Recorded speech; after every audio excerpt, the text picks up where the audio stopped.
Hi, welcome back to Lecture 4, Part 2. This lecture, we will tell you how to construct a conventional problem table algorithm. Again, we have the same stream table. First, we should shift the actual temperature of all the streams according to a global minimum temperature difference. The source and the target temperature for cold streams are shifted by adding half of the global minimum temperature difference, while half of the global minimum temperature difference deduct from the hot stream's temperatures. Can't remember this? Let's see this figure. The hot curve is originally above the pinch point. In order to make both curves pinches each other, we need to lower down the curve. Similarly, cold composite curve have to be added with half of the delta T min. Next, let's sort all this temperature, supply and target for hot and cold stream from the highest to the lowest. Now, we remove all the repeated numbers. Now, we have the list of temperature interval.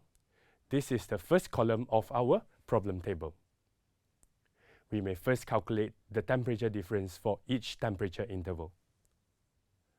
Then, we plot the arrow to indicate each stream for representing the temperature interval that covered by this particular stream.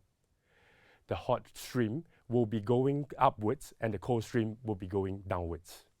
Please be reminded to label and indicate their heat capacity flow rate, FCP. Now, we calculate the net heat capacity flow rate for each temperature interval. For all the streams cut across this temperature interval, the sum of FCP for hot stream should be deducted from the sum of FCP for cold stream. For example, cold 1, cold 2, and hot 2 are passing the third temperature interval. So, we should have the FCP of hot 2 to deduct the sum of FCP for cold 1 and cold 2, which is 10.55 minus 7.62 and again minus 6.08.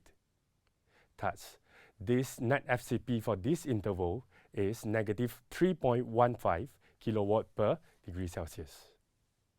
Then, we calculate the heat duty for each temperature interval by multiplying the net FCP with the temperature difference of the interval, which is delta H equal to FCP times delta T. We can identify which interval is the actual in surplus or excess of energy and which has deficit of energy. The positive value indicates surplus and the negative represent the deficit. In the previous part, we have talked about the heat cascade. Based on the second law of thermodynamics, heat transfer from a higher temperature body to a lower temperature one. Let's make a cascade using this net enthalpy calculated just now. Heat cascade is actually indicating the amount of energy that we would like to transfer to lower temperature region. The heat is accumulating from a higher temperature to lower until it's used to fill up deficit in a temperature interval. The heat cascade only will appear at an exact temperature, which is listed in the shifted temperature at the first column. To initiate, we should put a 0 for the highest temperature.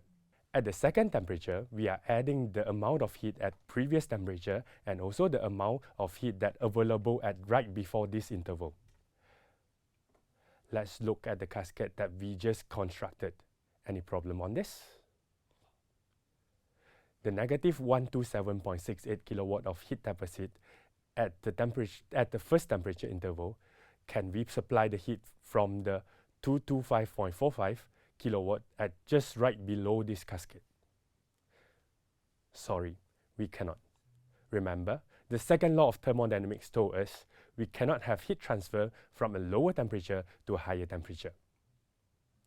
The negative 127.68 kilowatt of heat deficit is not able to be satisfied by any other interval as it is the highest temperature interval.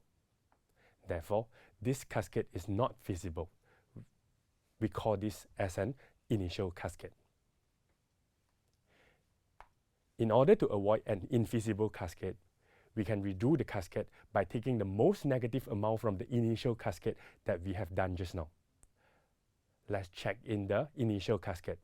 We have negative 127.68 as the most negative number in the cascade. So we will use 127.68 to start our new heat cascade. Worth to mention that at the temperature that we grabbed, the initial value is now become 0 in our new cascade. Check. Do we still have any negative number? If no, you are done. In this part, we have learned about the construction of the problem table algorithm. Next, we will try to understand what is the PTA telling us.